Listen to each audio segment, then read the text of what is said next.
মাননীয় স্পিকার, আমার পূর্ববর্তী প্রতিটি বক্তায় 2 থেকে 3 মিনিট বাড়তি সময় পেয়েছে। আশা করি আপনি আমার সাথেও ইনসাফ করবেন। মাননীয় স্পিকার, আমাদের মাননীয় আইনমন্ত্রী দীর্ঘ সময় বক্তব্য রেখেছেন এবং ওনার পুরো বক্তব্যটাই আমাদেরকে নিয়ে, সুতরাং তার কথার কিছু জবাব না দিয়ে তো আমি মূল বক্তব্যে আসতে পারি না। যুক্তিবিদ্যার খুব বেসিক একটা লজিক্যাল ফ্যালাসি হচ্ছে অ্যাডোমেনাম ফ্যালাসি, অর্থাৎ ব্যক্তিগত আক্রমণ।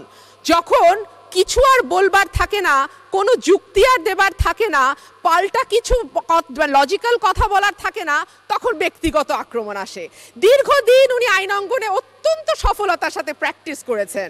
উনি আমার কথার যুক্তি না পেয়ে শেষমেশ সংসদে আমার পোশাক নিয়ে আলোচনা হবে কিনা এই ধরনের অভব্য কথা ওনার মুখ থেকে আমরা আশা করি না।